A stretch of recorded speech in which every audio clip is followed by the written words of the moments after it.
Hey, welcome back again. I am Isaiah with Wood, Brass, and Glass, and I'm going to be talking today about how I made some custom pyramid caps for my stone columns out on my property.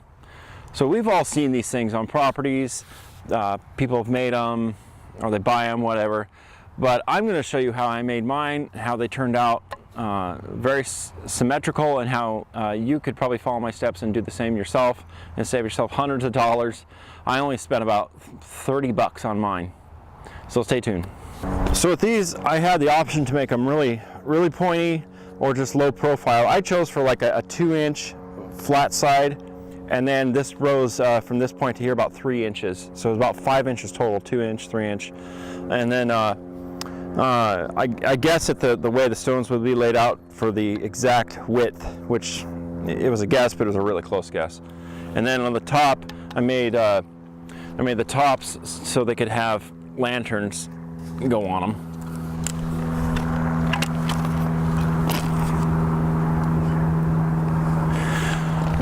These have been sitting here or this one's been sitting here for about 2-3 weeks. It's ready to be drilled, mount anything. The only thing I noticed on this casting was that there was a little bit of a ridge line, which is easy peasy to get rid of using diamond pads that you'd use to polish concrete or granite. You can just grind this thing down. You could even polish this sucker up to be have a super glossy surface, but for me, I'm just going to polish this little guy, and then I'm going to put a sealer on it and call it good. So this is the form I made for the concrete mold. Yes, thank you, Bob. Let's see. I used Formica from shelving from Home Depot to make it, and it's been sitting in the weather for like 2 weeks, so it's kind of ballooned out, but that's okay. I made these walls at 2 inches tall, like I just mentioned, and this is the backside you're looking at. And I was thinking, oh, I gotta make it so I can glue down, but once I pick this up, this thing weighs 150 pounds. I'm not worried about blowing away or somebody stealing the darn thing. These wood pieces here just mainly supports to hold up the angle, because right now it's basically flipped upside down. And I poured in the concrete to just let it set for quite a while. I was thinking 3 days, but now it's been like 2 weeks. Let me show you one quick thing I did, so that when I unpop this, when I flip it upside down, it releases really well. And that is this butter flavor.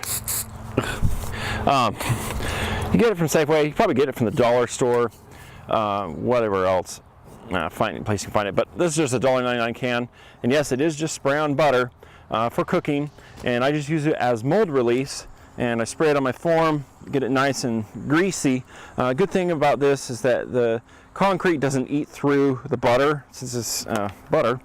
And I've been doing a lot of stones. Let me show you all these crazy stone forms, which I should make a video about sometime.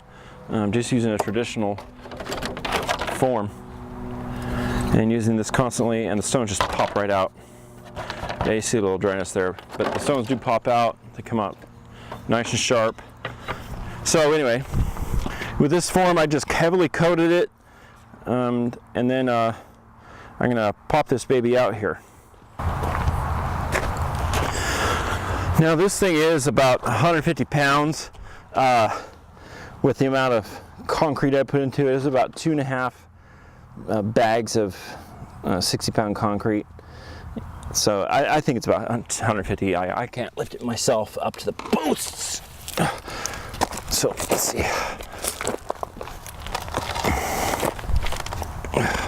All right, so let me do this for the video. Make sure there's no big rocks. Okay, that's good, it didn't pop out. All right.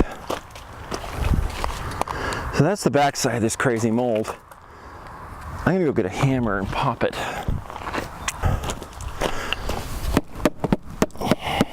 So basically after this thing is done, I'm throwing this crazy mold out.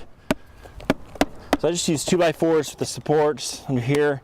And one of the important things is I hot glued these seam lines so there'd be no gaps for the concrete to run through and distort it too much.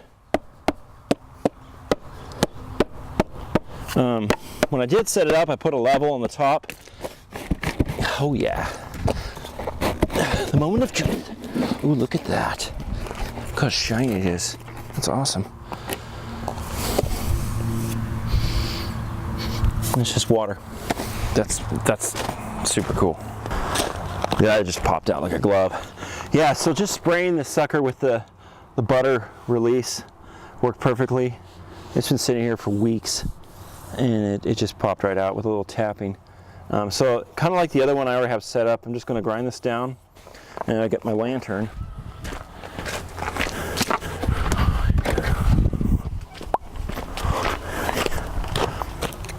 Bam, right there. Something like that. All right, so this is kind of the stability of the whole thing. You can arrange it however you want, but I basically wanted to secure this down so that this concrete with all the weight wouldn't pop one of these panels out and destroy the mold when you're pouring it while it's sitting there taking the weight. But I basically constructed this thing upside down like this. I cut out,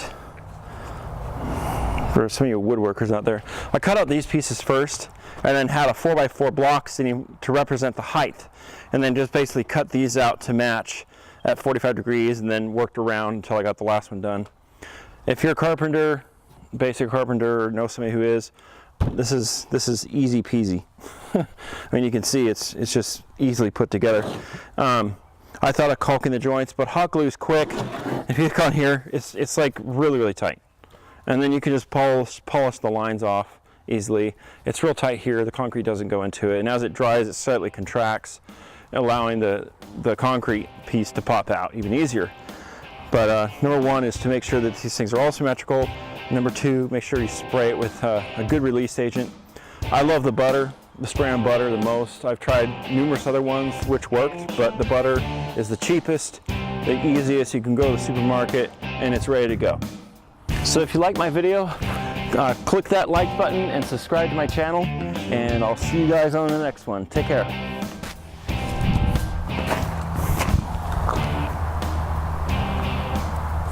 Yes, I appreciate the emotional support, Bob. I really appreciate it.